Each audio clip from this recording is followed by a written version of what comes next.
Hello, everybody, and welcome to GenFriends. I'm your host, Cheri Hudson Passey from Carolina Girl Genealogy. And as you can see, I've got a fabulous panel. We've got Terri O'Connel. She's back from being busy and from life, so she's here with us tonight. Terri is from Finding Our Ancestors. Hi, Terri. Hey, Cheri, how are you? I'm good. I am so happy to see you. Oh, that's so nice. I've missed you guys. I wish I could reach and give you a hug. We've got Melissa Barker, our archive lady. Hi, Melissa. Hello, everybody. Good to see you. Mary Kircher Roddy from MKR Genealogy is here. Hi, Mary. Hey there. I'll take my hug too, Cheri. Oh, Yeah. and you're blurred in the back, so we don't get to see a great quilt tonight. Not a quilt. It's not a quilt. That's why you don't see the back. We've got Laura Hedgecock from Treasure Chest of Memories. Hi, Laura. Hi, everybody. It's so good to have you guys here now. As you can tell, we have got a special guest now. David's been on before, and we just had to get him back because we wanted to talk about Revolutionary War pension files. But let me introduce him correctly and get all this right. He is the chief genealogist of American Ancestors and the New England Historic Genealogical Society. So I want to make sure I got that right. So we are so grateful to have you here.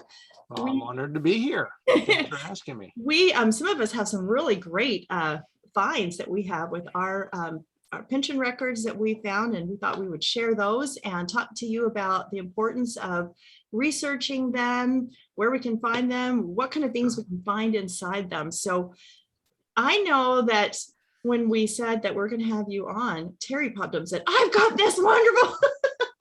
So I thought I would let her go first, and then Melissa, and then we'll see if anybody else wants to, and then they can ask you questions too. So you jump in there, Dave, as much as you want. Okay. All righty. Terri, what you got? Well, I'm going to go post research on y'all, on all of you. Oh, okay. So maybe about 5-6 years ago, we went to West Virginia for a family reunion. Mm-hmm. And while we were down there, I was with my grandfather's first cousin, who happens to be my mother's age. There's a huge gap with all those kids. Yeah. And I said to her, I would love to go see the property that the our Revolutionary War soldier got as part of the land grant that is still in the family today. Oh, wow. So we drove the couple hours into it's Richmond Falls. Well, it's Sandstone Falls, Virginia now. It was originally Richmond Falls. It was named after the family. The last name was Richmond. They still have all this acreage that is divided up into the descendants that still live in the area. I mean, obviously my family left long ago. But it was really cool to walk to see the homes they have. They've got some log cabins that they rent out on the property. You look over this cliff, you could see the little waterfalls. I mean, it was amazing to do. So I just think after you do this research, and if you can find your family still living there, and even if they're not there, like try to go and see it. The guy was very gracious. I knocked on his door and I said, hey, we're family. Like, I just wanted to see the land. And he came out and talked to us. He let us go in the house and take pictures of all the pictures he had hanging up. He told us where to go to find his brother, who lives in the house, they say, that was built when the Revolutionary War guy was there. And then when we were done with that, he took us down to the cemetery where he was buried at. So it's very cool. Go make those connections, go see those places. That's great. You know, I was thinking too, you said they have cabins there that you can sleep in. So you can actually sleep on the land that once belonged to your ancestors. That I was so happy with just walking it and seeing it. That just kind of gives me chills. I love that. I love that. And just always when you do that, you feel those connections. So, absolutely. Yeah. So tell me real quick, how did you make that connection? So you had the pension file, and so did it give you a description of the land, or so you could go find it, or how did you do that? So it's kind of funny, and it has nothing to do with any of the records. We were in our hotel maybe 2 nights before we did it, and I started Googling like the family and trying to see exactly where it was. And there was a gentleman online that was posting all this information at the time, and I started like replying to things, and he started replying really quickly to me, and I was like, how do I find this? Now, I'll make you laugh because they live literally on the mountain in Virginia. And I took the that put it in the GPS of where I was going, and it took me down this winding mountain road. And I'm telling you, back and forth. And I do not drive mountains. Like I try, like just not to do it because they terrify me. And I white knuckled it all the way down, and I crept down the mountain. And when we got to the bottom, the cousin said, she goes, I got to tell you, you did that really well. And I said, oh, thank God, because I was terrified the whole time. So the funny thing is the name of the road was Irish Mountain Road. Oh, how funny. Thought that was hysterical. Yeah. And then when we learned when we got to the house that there's just a straight main road that goes right by the highway that you can take. He was like, do not go back up that mountain. I was so mad. It was like a 5-minute trip instead of the hour coming down. What are you going to do? We saw some beautiful sights. There's an old church up there. And as we passed it, my cousin was like, oh my God, like my grandparents got married there. So it was good that we did it. That is so cool. That is so cool. Thanks for sharing that, because you're right. You know, you find these records and you want to do something, you know, not just say, oh, I've got this record and now I can join the DAR, right? Right. Been there, done that. But been there, done that. So, I mean, go and visit these properties and these sites that they talk about. So one of the things I was thinking, you know, when you find them, they do give you so much information. You can find so much. And I know that Dave knows this. You can find, you know, places of birth. It'll be written right in there, the date of birth a lot of times.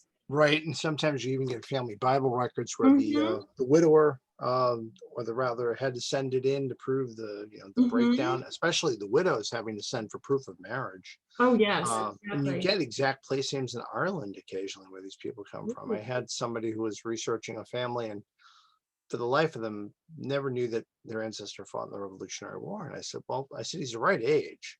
And he lived to be like 90, dying in the 1830s. And I said, so there's a good chance he had a pension because of the General Act that allowed pensions in 1818. He would have qualified for state troops. And sure enough, he did. And in his deposition to get a pension, besides saying he was poor and impoverished and had all this need for money, he says, I was born in this village in this county in Ireland in 1749. And it's like, wow. Wow. Yeah, especially since there's probably not even a record of that birth anywhere. Anywhere else. Right. Anywhere else. Maiden names, you know, wives' maiden names, all these kind of things. They'll have witnesses. Yes, I knew that they were married, because you know, if they can't have a Bible record, sometimes they'll just get a witness and say, yes, we know that they were married, and I was there. I've read them where it says I was at the wedding when it occurred on, you know, whatever day, and so at the house of. And so then you got another name you got to track down. Oh yeah, it's definitely a rabbit hole. I mean, the affidavits, one of the things I say is adopt the regiment. That's something when I lecture on this. The idea is basically that you have all these affidavits. So, you know, you scratch my back, I'll scratch yours. So how many times do we have ancestors who have 5 or 6 affidavits from other soldiers that served with him? That maybe your ancestor wasn't injured in a particular battle, Cheri, but you would find that maybe they wrote a letter on behalf of one of the other people.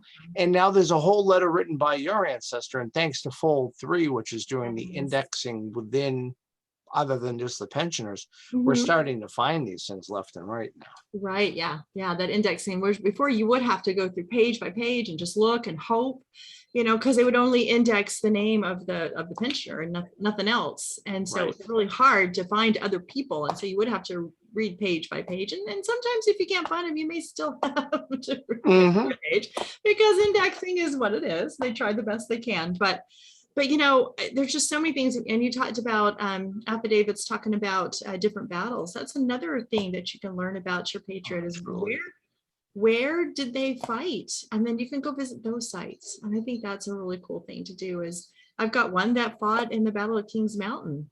And so, yeah, that is really cool. I know that Melissa has something that she wanted to share. So let's see what she wanted to share. I do not have a pension record, But about a year and a half to 2 years ago, before COVID, we had Mary Tedesco on. Remember when she came on, talking about the DAR? And we have a local chapter here, and the registrar here was really on me about getting, she would do the work and say, hey, you can connect to this ancestor or whatever. I just never had the time. And so after Mary was on, I kind of redoubled my efforts. And last year, I was able to get into the DAR with my 8th great grandfather, Job Curtis. Now, Job Curtis was in his 60s during the Revolutionary War, so he did not fight. But I have documentation where he supplied wheat to George Washington's army. And so that's for those of us who have those ancestors that did not necessarily fight. And I wanted to share my screen. Yeah. Recently, I was able to locate his certificate. This is the Virginia Public Services Claims Certificate. I actually found this on Family Search, believe it or not. And so this is where he was paid. It's Job Curtis Sr., his son Job Curtis Jr., and a William Anderson. I've not done the research, the rabbit hole, to see who William Anderson is. But he was paid for supplying wheat. This is dated October 24th, 1780. And which way do I want to go? I don't want to go that way.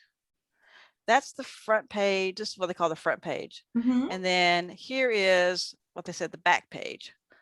So this is his payment here. I have not researched, lots of scribbling here and probably some signatures.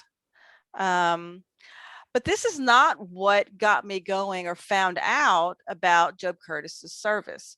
I found a document on an ancestry tree that was not documented as to where they got it. And so I still haven't figured out where it came from, and it's kind of fuzzy.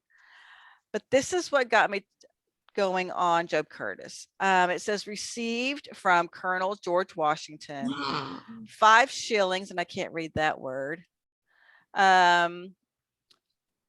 Anyway, and then but it's signed Job Curtis. Oh, wow. Which is my ancestor. Wow. I still have not figured out where this document came from. I think that word you can't read is currency. I think it's Currency, C-U-R-Y. It's really I can't read a lot of this right here. From Colonel George Washington, 5 shillings currency as looks like guide to Lieutenant Blagg's party from Mendenhall to this is Creek. Sleepy Creek. Distance 25 miles. Job Curtis. Yeah. 5 shillings. Yeah. So how would I ever figure out where this came from? Well, that's French and Indian War. If he's colonel, then that's early stuff. So this would not be Revolution. Right, because if you look down 4 lines, you see September 8th, 1756. Where do you see that? Last one down. Second to last, September the 5th. Oh, there it is. The 8th, 56. Oh. Yeah, because George would have been general at that point in time. So okay. But he was colonel. See? And most of the times, George Washington in the French and Indian War, he wasn't the most successful of all. But that allows you to also join colonial dames, right? Yeah. Because he was a guide. So that means he was in the French and Indian War. Oh, that's great. Now, see, on our next episode. Yeah, no. Well, I mean, I wanted to share this. I knew somebody would. And so I still need to figure out what book is this? What record source is this? It's got to be a Virginia record. Was Job from Virginia? Yes. Berkeley County. It's got to be Virginia. Maybe I would contact the Virginia State Archives because it almost looks like it's records from the adjutant, like not what would be now the adjutant general, the paymaster, because it looks like it's like payment received. Well, yeah, Colonel George Washington paid Job Curtis. Right, because the guy at the bottom, John Grant, I think he's making his mark, J.N.O. Grant. Yeah. It's almost like it's a ledger where they're actually paying off certain things. Yeah, because there's Colonel Washington down below as well. And Yeah. you know what you might want to do is you want to contact Mount Vernon because George Washington's journals to see if it talks about where he was at that particular. I mean, especially those places probably could just be a quick Wikipedia search. But that's awesome. That is Not that, awesome. but anyway, like I said, I was able to get so far how they do in DAR, and then like one other person had gotten in the DAR with Job Curtis, Hmm. but finding his certificate was just Yeah. wonderful. Oh, how did you find that? Actually, I knew that he had a certificate by someone else's ancestry tree. And so I thought, well, I wonder if it's online. And so I went to Family Search. I put in Virginia because I knew that it was a Virginia claim certificate. And then I found the public claims, and I went in there and I knew that it was certificate number 253 because the person who posted it on their ancestry tree said that it was claim 253 or certificate 253. So I searched those records, and all of them are on there. So all the original ones are on there, and I found 253. Patriotic service qualifies for DAR or SAR. Yeah. Now I know, now my understanding correctly, David, that he would not have received a pension of any kind. He got paid for his service with this, No, right? he may have even died. Did he die before 1818? Yes, he died in 1804. Yeah, so you would never Mhm. qualified for him. By Yeah. then, it was really only for officers Yeah. and people that had been injured. You very rarely see Yeah. non-continentals getting anything before 1818. What you did get if you did serve, so you could have got bounty land. And unfortunately, there were two fires. In 1800, the War Department burned in Washington, and then 1814, which had survived since that last fire, the British kindly burnt when the War Department was burned at the War of 1812. So yeah. How kind, how kind. Yeah, well, because you'll see in fold 3, it'll have like the envelope and it'll say BLW, and then it will say no papers. It's because there's only a ledger that says who it is or who they assigned it to after they sold it. But I'm still looking, but I believe from all the other, like from the other person who got into DAR, I don't believe he fought or served. I think he just provided the materials. And Mary, I'll let someone else go. I'll go find the link to where I found those, and I'll put it in the chat or share it. Please. Fun stuff. Cool. Okay, while she's doing that, I have a question for Dave, not just for me, for Dave to explain to everybody. If you don't know from another ancestry tree the certificate number that you're looking for instance, I know from, I have an ancestor and I found him in the, what do they call this record? It's rosters of Revolutionary War soldiers and sailors. And I think in the past that I have, my aunt was researching him and she said his pension was denied. But I would like to see the whole file because I think there's probably still that great information in there. It's not really whether or not he got a pension. It's right. It's all the information. Fold 3 would have it. So fold 3 is the go-to. Yeah, because it used to be, what was it? Heritage Quest had them, but they were only from the microfilm and the quality was really lousy. Fold 3, but I believe, if memory serves me correct, the National Archives, and Melissa may be able to echo in on this because I never can quite remember exactly how to get to it. They are all for free on the National Archives website. There's a portal where it's a public portal where you can go to NARA in DC and scan a document and put it on. It's like the public portal, and I'm gonna go to it because they have actually put all the Revolutionary War pensions on there. So all the images that fold 3 has, and you use it through the gateway there, you can also get them through fold 3. Okay, because I knew at NARA, so if you go in DC in person, you can use fold 3 there, fold 3 there. But this way you But can I use didn't it know from that there home. was an online portal. Yeah, I'm gonna pull my other monitor up and take a peek. You mean to show? I can show you all now where I got that document. Cool. Great. Okay, I'm on Family Search. As you can see, I just went to search Virginia. As you can see, my search over here, Virginia, United States. And then I came up all the way down, which I'm going to show you from the beginning. And I came all the way down. I was looking for public records. So I went to the next page and I saw public records. So I clicked on that. Well, then I just kind of looked down, and I came across public service claim certificates. So I clicked on that. Well, then I knew it was Berkeley County, Virginia. And so here it is. So I went here, and I don't know how, it'll probably take me a long time to find it again, but And here they are. Wow. Okay. That's great. Thank you. And yeah, I wouldn't have thought to look under public records as Oh. a category. So that's pretty Mhm. cool. That Yeah. is great. but all of these are certificates are here. It's amazing how wonderful original records that have been digitized. Are they in alphabetical order or No, did you have to go through no. each one? I'll go real quick because it's It Berkeley looks County. like they're in alphabetical order by surname. Well, I mean, not yeah. straight up, but lettering at least. Yes, that's what you're right, Mary. Yeah. Okay, so that helps tremendously. Yeah, I thought you had to go. does. Yeah, I was thinking you were saying that you had to go page by page by page by page. No, well, I kind of did when you get into, I'm trying to find Berkeley County where I found mine. There's Bedford. It's coming up. It's right here. Bedford. Come on, Berkeley. Where are you? Bedford. Q2Z. Next one should be Berkeley. There it is. And so here's Berkeley. Mhm. Then I got to get you guys out of the way. Well, excuse us. I know. And so what I did, because yeah, it is. So here's Robert Allen. It's A. Okay. And so Okay. then I kind of found the C's. Yeah. Yeah. You kind of have to just You know, jump. you do. I just Yeah. jumped trying to find the C's. But Yeah. anyway, then I found my guy. I found his certificate. Great.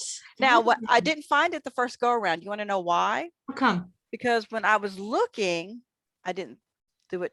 I was looking like this. Okay, well, here's a certificate Mhm. number 56. So I thought, okay, great. I can find it from the certificate. So I would scroll this way and just look for the certificate number at the top. But what I didn't realize is that there's two certificates on a page. Oh. That's how I missed it the first time. Oh, that's good to know. Oh, that's brutal. And I think his was the last one before the next break. Let me see if I can go find it. It's not always the way. Well, and I mean, I went through the whole, I thought it's got to be there. I think it's this Yeah. one. So see, I'm hoping it's this one. Yep, that's this one. So see, when I went through the first time, Yes. I saw this certificate and I went to the next one. And Yeah. I went through the whole section. I thought, wait a minute, he should be here. Mhm. And then I would notice that, wait a minute, there's two certificates on a page. Mm. So then I went through again and I found him. Great. Thank you for showing us, because it's always nice to watch how somebody else finds something. Yeah. Yeah. So there you go. Yeah. Thank you. Now, Dave, That's did you really find cool. what you were looking for? Yeah, I did. I'm just trying to figure out how to search within it. Of course, sometimes the federal government isn't as easy as the state Mhm. government or private sector. So I don't know if I can share my screen. You should be able You to. should be able to. Okay, Yeah. let's see here. We're pretty inclusive that way. Hey, Laura, What? do you still have a question? Put your hand down. I'm sorry. No, it's okay. I just want to make sure if you did that I didn't miss it. So it's called the Innovation Hub. And this Innovation is Hub. where you can actually go and actually search what's Oh, already okay. put on there. But right over here, there's 14,000 images that were just recently added by volunteers or just people like Wow. us that have gone there. So Mhm. if you go to the catalog, if memory serves me correct, and then if I put in Joshua, maybe, I'm gonna get it. Yep, there it is. Wow. Are Nice. these just pension records or? Just pensions records, but they have more than pension. But the thing is, for those that do not have an account with Full 3, Mhm. this is a way to get it for free. Yeah. I gotcha. Is my boy. Gotcha. We'll put that link in the post too. Yep. So here's his pension right here. This is my 4th great grandfather. And what's amazing about this is, so you get the affidavits. I mean, this is the same image quality because these are the same scans that are on Full 3. Mhm. And there's a document in here besides the affidavits are this. This is that, how can I explain it? You think of the IRS, we have to make a tax return. Well, in 1818, when all these soldiers were getting pensions, a lot of them didn't really need it. So in 1820, they had to do basically a listing of their real and personal estate. Oh. My ancestor says, I goes, real estate, I have none, 9 acres of poor land, which I mentioned in a former schedule in June last has been taken from me by execution of satisfaction of just debts I was owing. Personal estate, I have none except for a few minor household utensils for family use. I have no income and I'm still in debt, poor and needy. But then this is really a genealogical gold mine because this is the first listing of a family in a federal wow. level before the 1850 census. Oh, There's his daughters that were living with him and his grandchildren. wow. And all this information, including Samuel, a son age 24, his son lately returned from Canada, unable to take care of himself. That son died 2 years later. Oh, wow. And it's like, so you get that whole family dynamic, but Mhm. you go in here. And so they had mentioned about an earlier one. Oh, where is, it's probably, here, it's this one. This is the original one that he had put in. And when they asked for his income, it says, I have 9 acres of land, a poor house. And he doesn't even have a gravestone. He's buried up in Buxton, Maine. His wife had died in 1818. Aw. He's got my ancestor, Mary, a daughter married with me part of the time. Well, that's a story for another time because her husband, Joseph Fagans, was quite a character. Oh. This is, I mean, so much information like this. Virgil White transcribed, I don't know if you've all seen the large tan set of books Mhm. that they did, the genealogical abstracts. It's a gold mine of information. But now that you get the whole thing in front of you, you can line by line. And because the Innovation Hub has them on for free, anybody can look at them, which is great. That's fabulous. Now you can't win. Well, when everything gets opened back up again and you can go do research, from my understanding, you can't go to NARA and ask for the originals anymore because they've all been, right?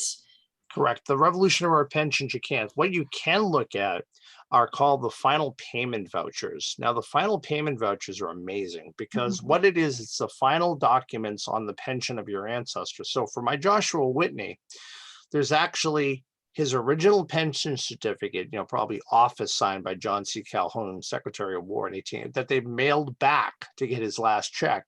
But there's also in it a letter signed by all of his daughters with their married names. Oh, Some of wow. them I didn't even know existed as his children. So it was a gold mine. And those you can still make a request and they'll pull them out for you.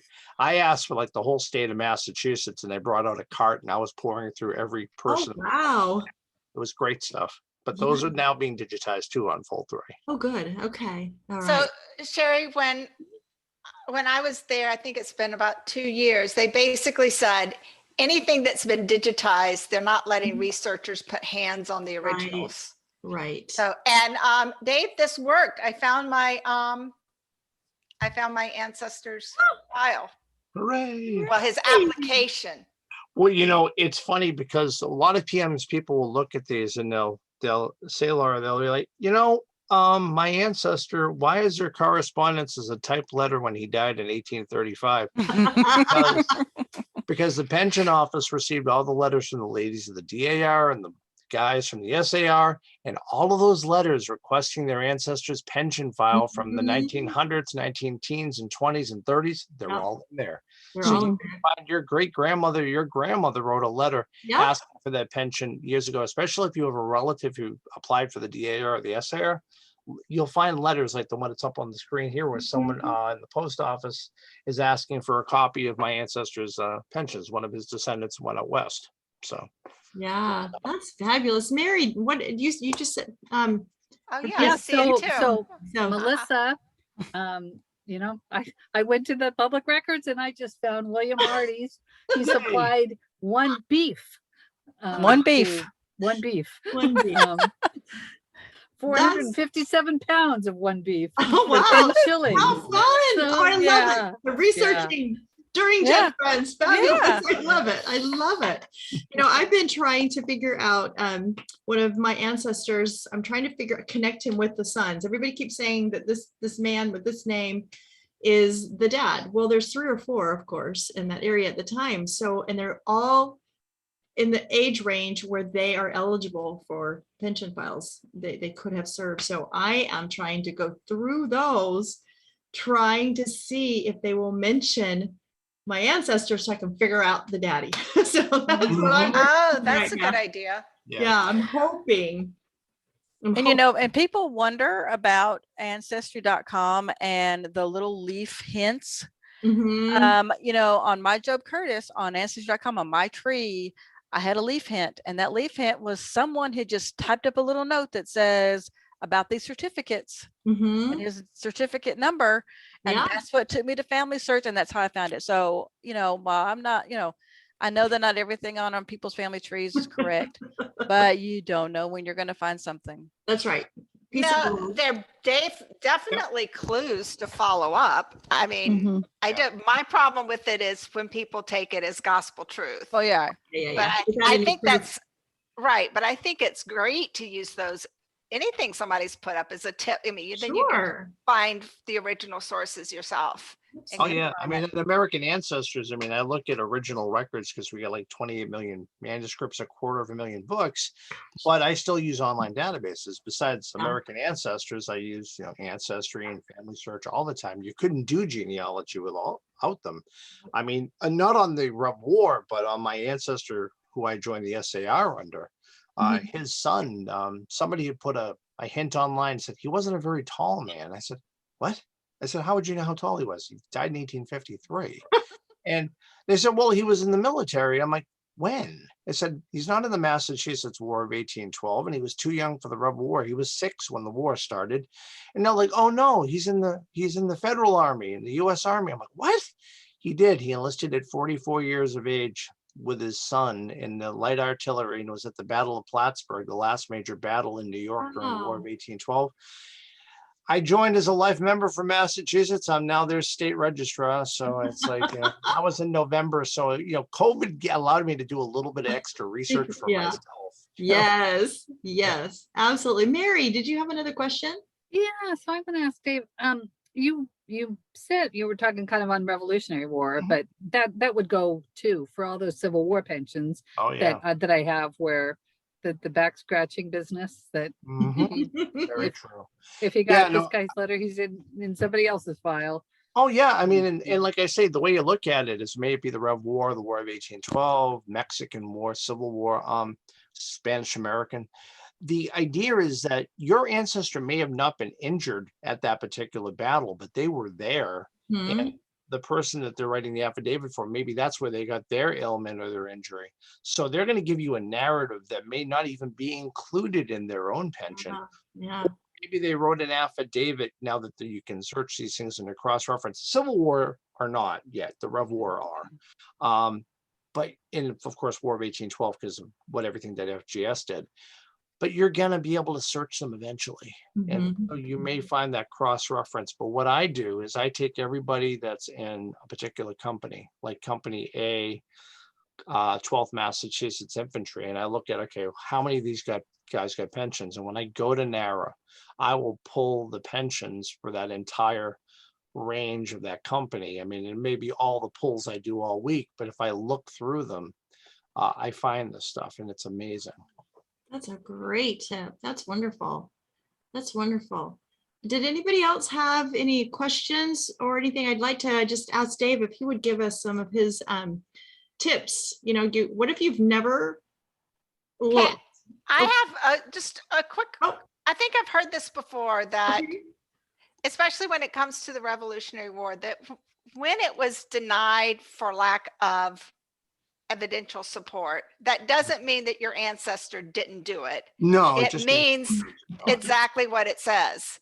Or they were very late in their life and it was fraudulent. So if you find somebody in the 1850s that claims they were in the war and they've had 40 years to apply, you might find that a little fishy.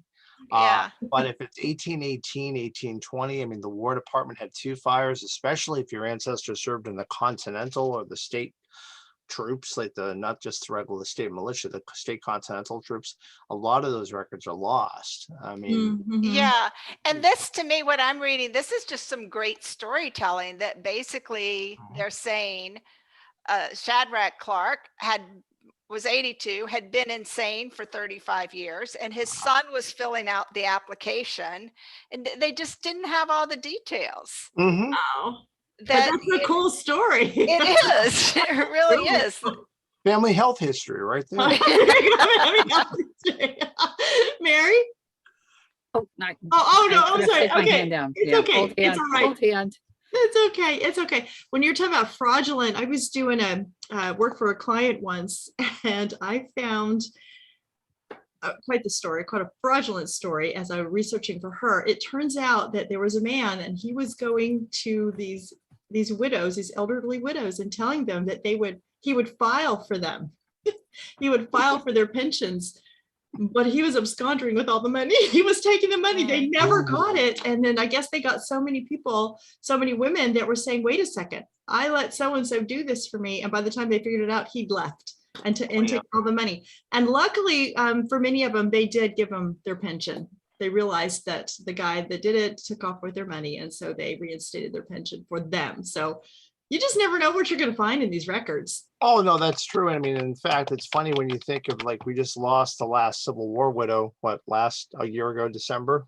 So Wow. she was a Confederate widow, no, a Union widow, actually, that never applied for a pension. And she married him because she was taking care of the man, and he wanted to give his pension over to her. And I mean, here she is 100 years old, and we thought the war had been over for so long. But Esther Sumner Damon was the last widow of the Revolution, and she died back in 1906.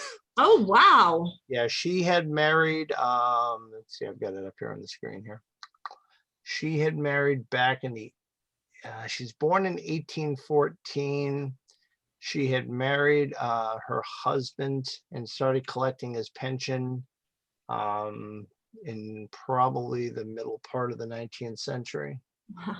They married in 1835 when he was 75 and she was 21. Oh my gosh. Wow. Well, I think she deserved the pension, don't you? Good. But, Yeah. when I did the book with Maureen Taylor, The Last Muster, I tracked down a picture of Esther, and it's like, it's amazing. You think of people living in the 20th century when our grandparents were alive that could have been widows or children of Revolutionary War veterans. I think the last child of a Revolutionary War veteran were alive in like the 1930s and 40s. There's actually a video on YouTube of a real daughter of the DAR. Oh, wow. Dad was probably in his 70s and mother was in her 20s. So amazing. Great stuff.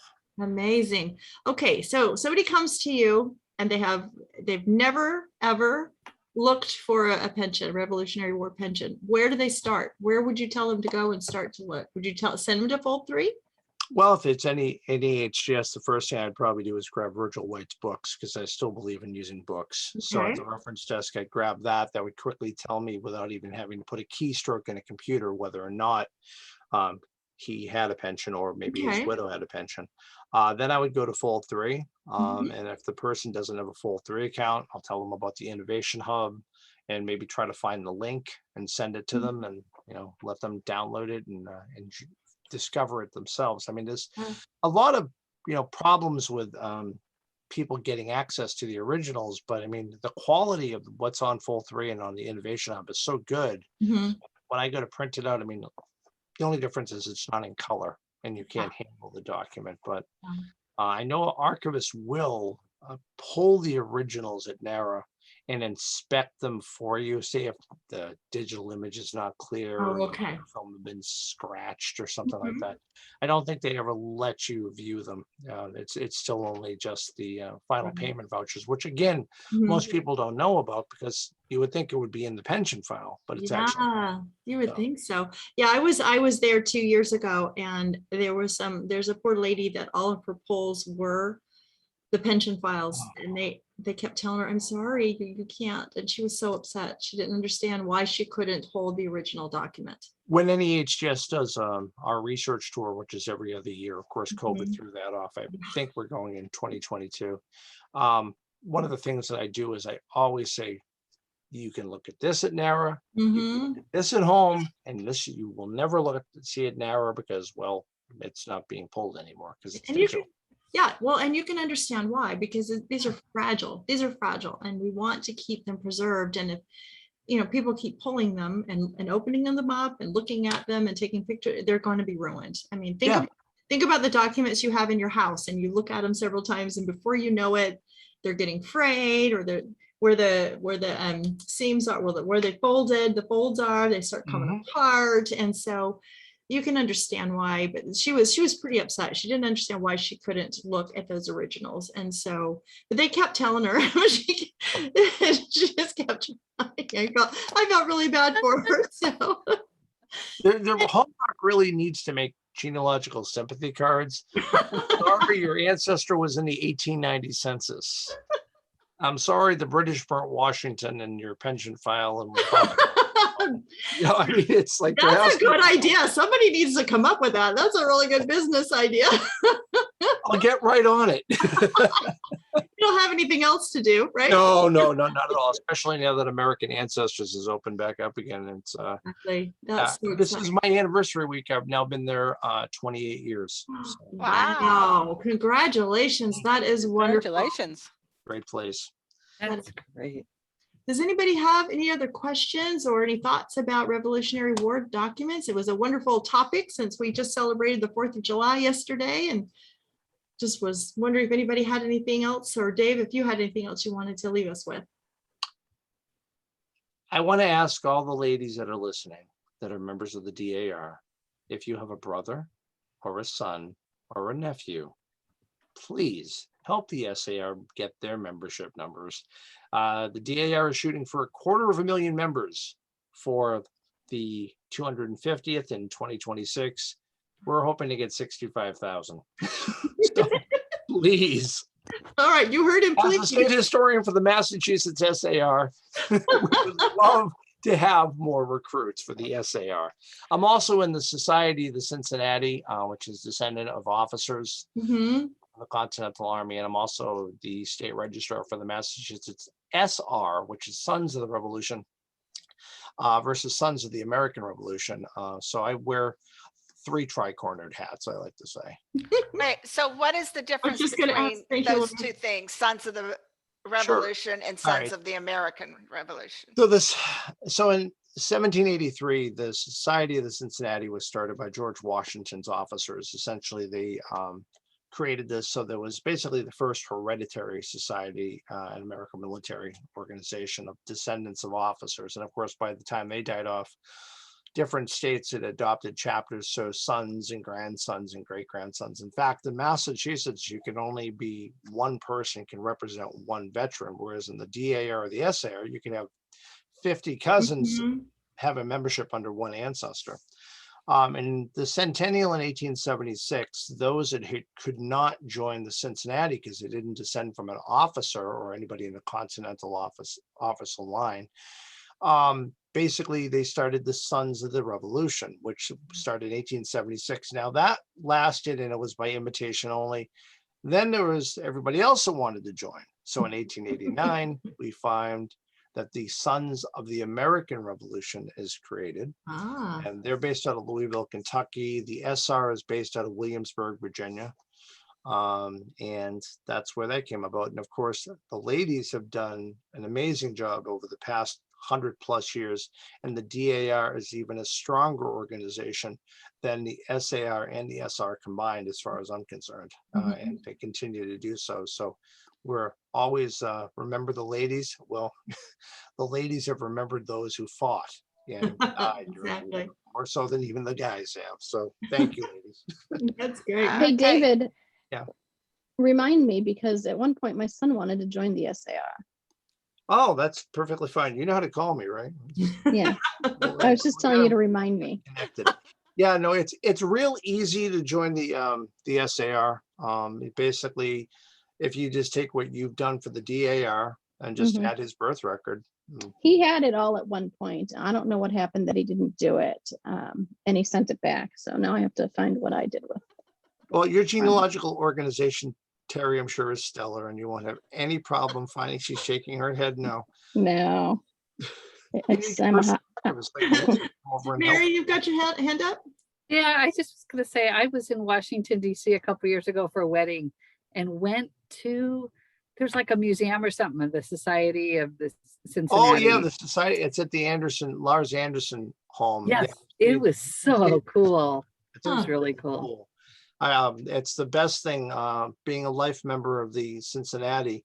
I just give a donation and I can stay in this multi-room mansion when I go to DC anytime. It's great. So Yeah, because they only allow one in each line. So you're in a very exclusive club. Yes. well, actually, I'm in New Hampshire, and New Hampshire is a little different. Every state is different, but the hardest organization to get into, I understand, of course, never made an application myself, is the Daughters of the Society of the Cincinnati. Again, it's by invitation only. But I understand that is a very difficult organization to get into, because again, you have to know somebody. So I don't think any of us know anybody. So I know all knowing me y'all. doesn't I do know we everybody. know each other. We know Dave. And That that's won't- good. And that's good. And that's There you good. go. Well, thank you so much for joining us. This has been so much Okay, fun. I have a Yes. question. Okay. Is Yeah. there ever going to come a time when some of these organizations are going to combine? Like I can see a DAR being descendants of Huh. the revolution, of the American Revolution. I mean, to me, it because I've never pursued, although I'm thinking about it, I've never pursued one or the other. But I never have understood why daughters of versus sons. I've never understood that. Different Congresses, generally speaking, they've run as two separate organizations since the 19th century. But I can tell you one thing, even though they operate as separate organizations, they definitely parallel together. For the 250th, which will be July 4th, 2026, which is the official date, even though in Boston, we feel April 19th, 1775, Lexington and Concord kind of cuts in a little bit earlier than that. And by March of that year, 76, the war is already out of Boston or Massachusetts. They really are combined efforts, Laura, to be this joint celebration. And we do a lot of cross celebrating with the DAR and the SAR, like the President General of the SAR will attend the Congress for the DAR, and the head of the DAR will always be at our Congress, which is just recently in Seattle, Washington. But with NEHGS just opening up again, I decided that I wanted to stay in Boston since I haven't seen most of my coworkers in 15 months. So it's a great idea. I think the efforts are combining. As far as like the SR, which has less than the SAR, would they ever combine? Probably not. But I think, again, combining efforts to get a project done or celebrate. Yeah. Yeah, that's an interesting thought, Laura. That is an interesting thought. Yeah, I like that. Anybody else? All righty. Well, guys, this has been great. I loved the research during the show. I love all the things that you found. I love all the tips and the records and all that. So I appreciate you all being here. And we would like to hear what you found in Revolutionary War pension records. So drop us a line and let us know. Leave something in the comment section of the chat, and we'll read it and enjoy knowing that you watched. So with that, we will see you next time on Gen Friends. Bye, everybody. Bye. Bye.